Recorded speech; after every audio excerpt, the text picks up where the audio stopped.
Pagkarating ni Ryan sa bahay ay nakita niyang nag-text si Professor Divine Alvarez. "Hi Ryan, how are you?" Sabi naman ni Ryan. Ayos lang. Ito, nagpe-prepare ng mga dadalhin sa pag-uwi ko sa amin sa summer." "Kailan ang uwi mo?" "Bukas." "Ha? Bukas na agad?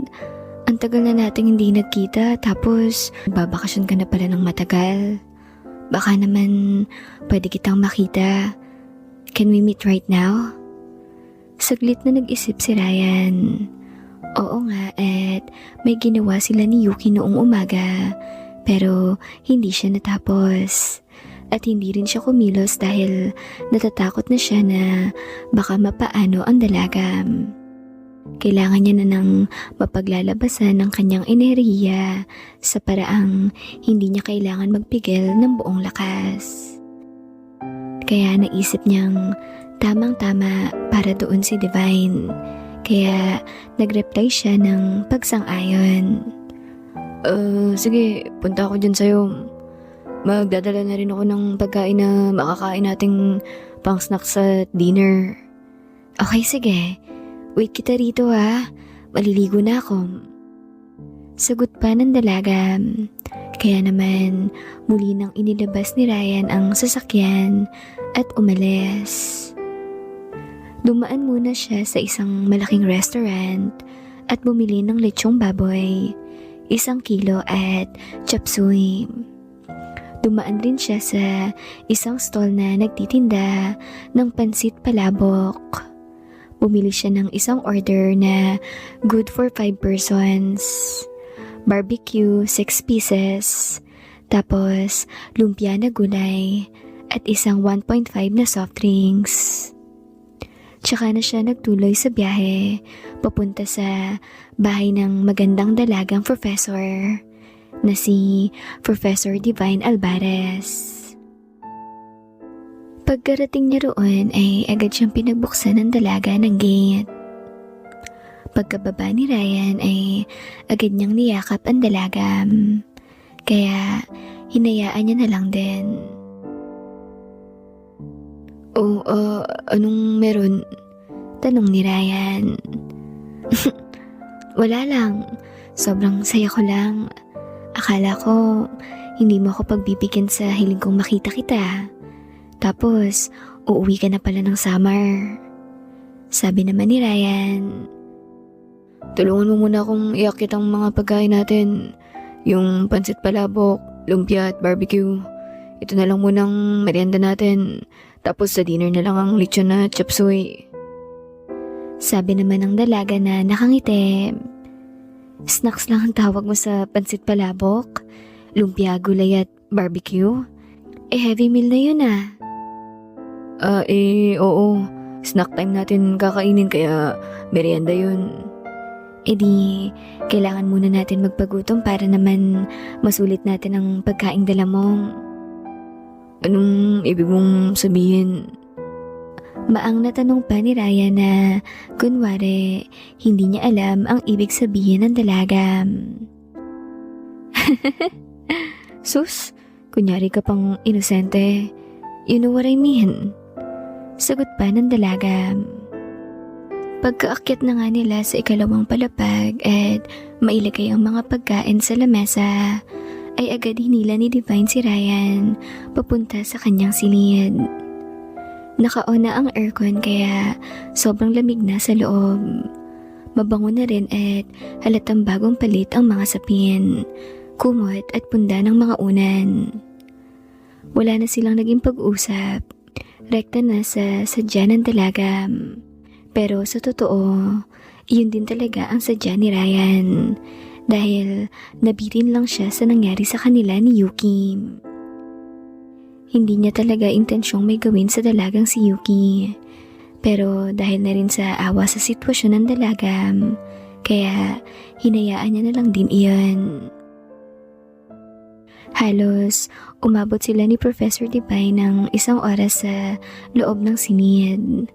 At noong matapos ay tila may malalang hika ang dalaga. Hirap makahinga ng maayos sa sobrang hingal.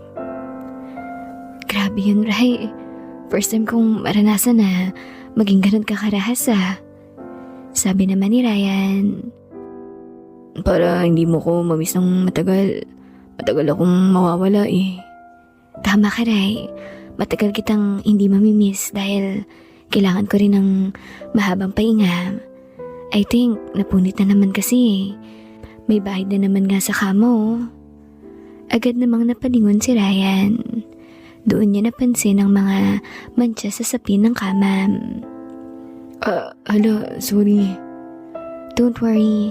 I'm glad na ganun ka ka-excited at gigil sa akin. Akala ko kasi nawala na ang interes mo sa akin. Pakiramdam ko tuloy, pumapangit na ako at napaglipasan na. Naku, huwag kang mag-isip ng ganyan. Tsaka, teka, wala bang naniligaw sa'yo? Ang ganda-ganda mo. Matalino at social kumilos. Meron naman, kaso may mga edad na at ang iba may asawa. Ano yun? Gagawin ako number 2. Manigas kaya sila. Mas gugustuhin ko pa tong setup natin na walang commitment kaysa maging number 2, no? Kaya sabihan mo ako kapag may girlfriend ka na. Hindi na kita i-invite dito kapag may girlfriend ka na. Ayokong mapalo ng bote sa ulo habang naglalakad ako sa kalye. May ganun pa naman akong nabalitaan. Hinampas ng real wife ang kabit ng asawa niya sa gitna mismo ng kalye. Kaya ayun, kulaps ang kabit sa gitna ng daan. Ayokong mangyari yun sa akin. Sabi naman ni Ryan. Ano ka ba? Imposible akong magkaroon ng girlfriend, no? Bawal pa nga ako sa relationship at commitment, di ba? Yes, I know. Nililinaw ko lang. Mabuti na yung sigurado. Ayoko maging number 2 Sabi naman ni Ryan. Tara na, kumain na tayo. Wika ni Ryan sabay itayo tsaka nagbihes. Sabi naman ni Divine. Ray, alalahin mo na muna ako please. Hindi ako makatayo Masyadong masakit. Nanginginig rin ang mga tuhod ko. Ano bang nangyari sa'yo? San ka galing pala? Bakit kakaiba ka yata today? Sabi naman ni Ryan. Galing lang ako sa Divisoria. Namili ng mga pasalubong para sa pamilya ko. Tapos umuwi na rin ako agad. Bakit parang kakaiba ka yata ngayon? Ano ka ba? Guni-guni mo lang yun. Matagal ka lang walang aksyon kaya nanibago ka. Halika, maupo ka na nga muna dito. Ako nang magsusuot sa'yo ng damit mo. Sinuotan na nga iyon ni Ryan ng damit, tsaka inakay, papunta sa kusina at kumain. Matapos makakain ay doon na muna sila tumambay sa sala ng dalaga hanggang sa abutin ng 7:00. Madilim na ang paligid pero hindi pa rin sila nagsisindi ng ilaw. Hanggang sa sabihin ni Ryan. Divine, isa pa. Isa pa ulit? Oo, kakaibang aura mo today. Mas blooming ka at mas maganda. Tsaka parang may kakaiba sa itsura mo Takang pagtatanong pa ni Ryan. Sabi naman ng dalaga. Sinunod ko lang kasi ang advice mo. Nagpa-facial ako weekly. Tapos nagpa-reband at pinalagyan ko ng kulay na hindi masyadong halata. Parang black lang tingnan sa malayo. Pero kapag nasinaga ng araw ay parang red-violet. May mga skincare na rin ako na mini-maintain. At mga vitamins na pampaganda. Nagpa-glutadrip na rin ako para mas maging glowing pang pagkaputi ko. Sabi naman ni Ryan. Kaya pala mas maganda ka talaga ngayon. Thanks Ryan Ikaw ang nag-push sa akin na mag-improve. Noong una akala ko ay pinupush mo ako dahil ayaw mo na sa akin. Pero naalala ko ang huli mong sinabi. Inanalyze ko ang mga sinabi mo as a psychology professor. Tama ka. Hindi mo ko tinutulak papalayo. Tinuturuan mo lang akong maging independent at muling tumayo sa aking mga paa na hindi nangangailangan ng approval ng isang lalaki. Ngayon ko lang ulit naramdaman ng total control sa sarili at pera sa buhay ko. Salamat sa iyo Pero hindi ko akalain na dahil sa improvement ko ay sisingilin mo ako ng matinding hayon. Sabi naman ni Ryan. Dami pang sinasabi. Isang tanong, isang sagot. Gusto mo pa ba o ayaw mo na?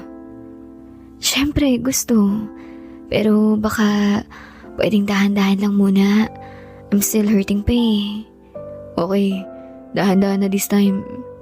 Sagot pa ni Ryan na nakangiti. At doon na rin mismo sa sala naganap ang mga pangyayari. Wala namang makakakita sa kanila dahil hindi pa sila nagsisindi ng mga ilaw sa sala o sa buong bahay. Lumipas ang kalahating oras ay lupaypay ng muli ang dalaga.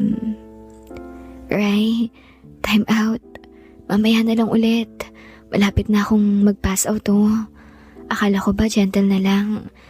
Parang ganun pa rin Sabi naman ni Ryan. Yun nga ang gentle version ko. Sabi naman ng dalaga. Ray, nagugutom na ako. Pwede bang ikaw nang magsaing? Hindi ko pa kayang maglakad at tumayo Sabi naman ni Ryan. Okay, sabi mo Nagbihis na si Ryan at nagluto ng kanin sa rice cooker.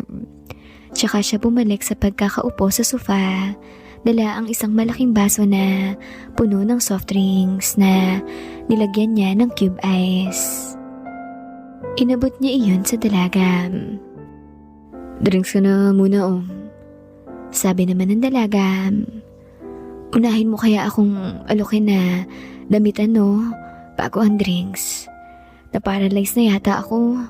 Lahat ng muscles ko masakit na igalaw. Parang overfatigue na ako. Sabi naman ni Ryan. 30 minutes na workout. Overfatigue na agad. Oo kaya, grabe ka sa akin Wala kang awa.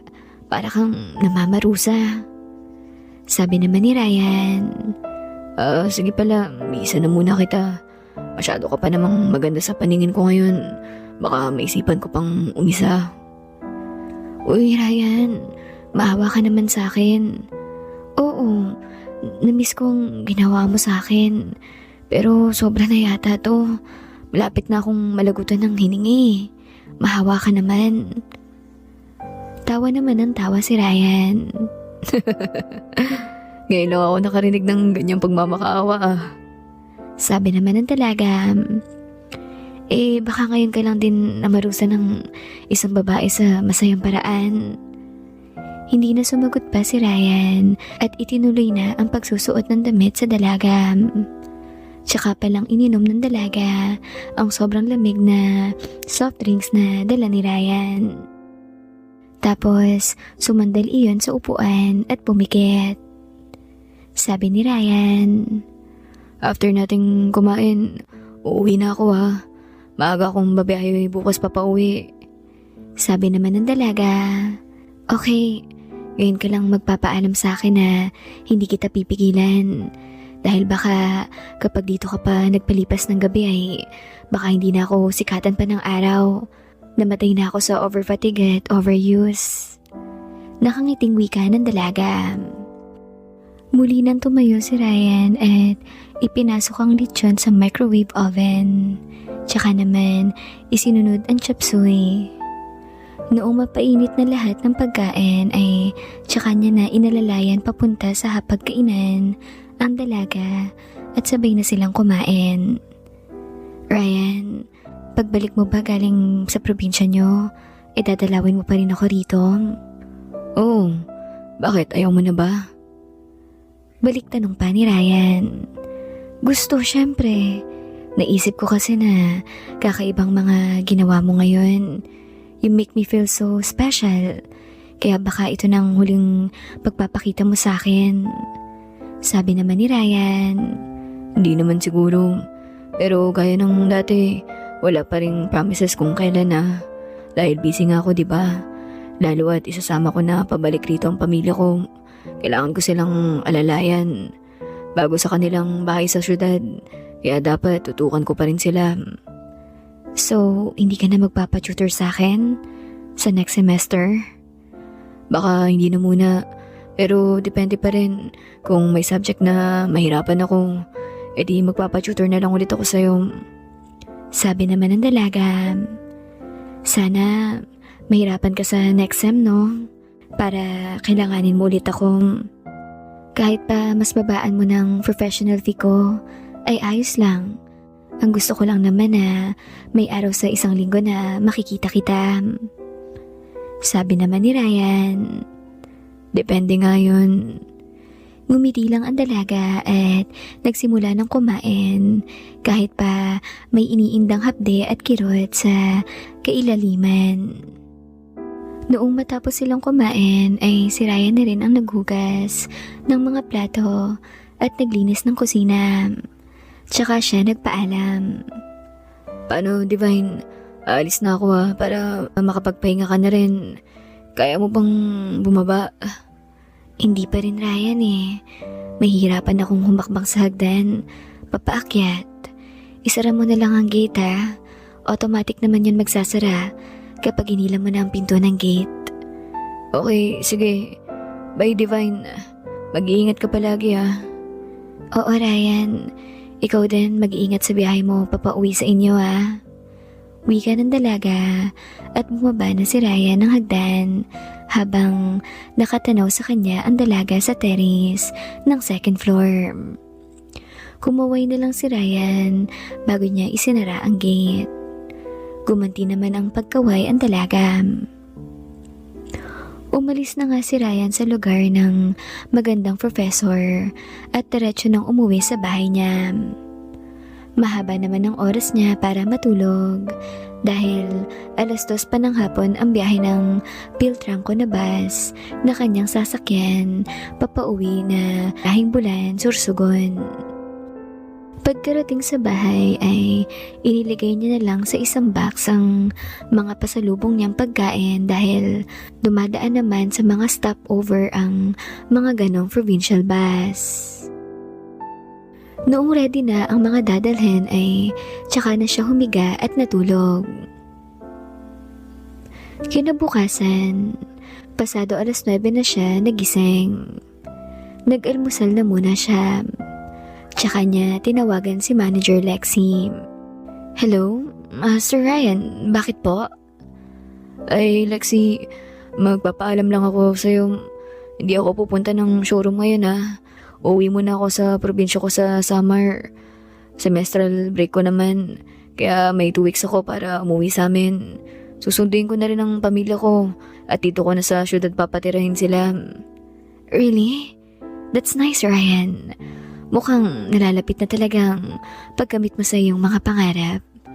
Sana ay huwag mo akong kalimutan kapag natupad mo ng mga pangarap mo. Narito lang ako, naghihintay sa'yo. Sabi naman ni Ryan. Para namang 1 buwan ako ron. 1 week lang po ako sa probinsya dahil kailangan may 1 week pa ako para ma-assist ang pamilya ko sa bago nilang lilipatan. Malapit lang dyan sa showroom ang bahay na nabili ko para sa family ko. Oh, really? Nice. Maganda yun. Siya nga pala, Sir Ryan. Mag-hire na ba ako ng pangalawang janitor?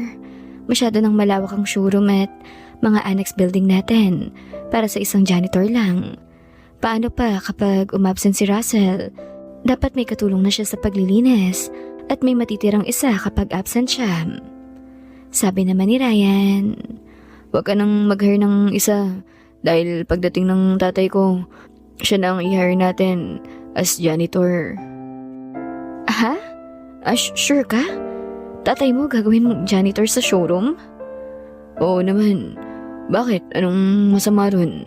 Matangal na trabaho ang janitor.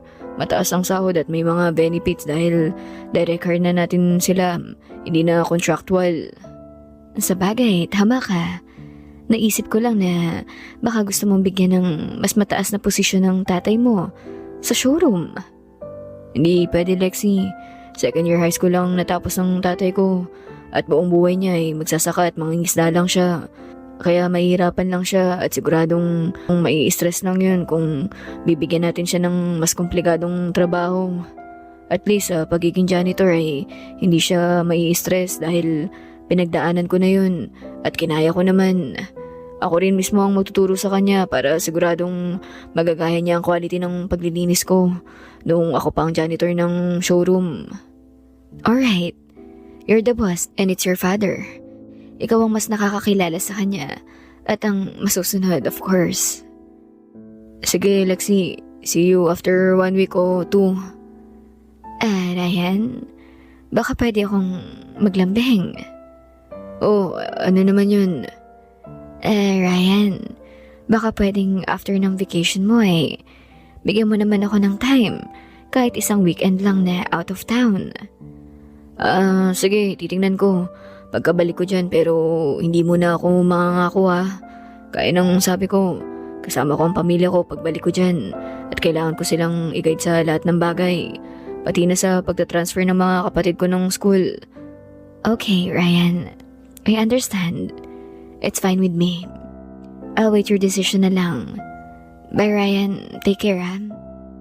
Oo, salamat. Bye na rin, Lexi. Sagot pa ni Ryan, sabay patay ng tawag. Noong may baba ang tawag, ay tsaka niya palang naipagpatuloy ang pag-aalmusal. Tsaka siya naglinis ng buong bahay at naglaba ng mga kurtina, kumot, punda at mga bedsheet para wala siyang lalabhan pagkabalik niya galing probinsya. Ayun, my loves. Sa wakas, muli nang makikita ni Ryan ang kanyang pamilya. Ano kayang mga mahalagang bagay ang naghihintay sa kanyang pagbabalik sa kanila? Kamusta kaya ang ex-girlfriend niyang si Patricia? May iba na kaya yun o naghihintay pa rin sa kanya? Abangan ang karugtong my loves ha? My loves, sana mapaglaanan mo na rin ang oras na isubscribe ang aking channel. Palagi mo nalang kinakalimutan Sana naman this time ay makapag-subscribe ka na. Salamat my loves ha. My loves, hanggang ngayon ay naghihintay pa rin ako ng comment mo. Alam kong nakikinig ka, pero parang takot kang malaman ko. Comment ka naman my loves, kahit hi or hello man lang. Masaya na ako roon. My loves, pwede mo rin akong makachat kapag bored ka at nilalamig. Chat mo lang ako sa Facebook page natin na Miss Fujiko Diaries para makausap rin kita. Siyempre, gusto rin kitang maging kaibigan. Basta ang respect po ha ay huwag kakalimutan. Parang si Ryan na palaging gentleman at respectful. See you in the next story, my loves. Take care.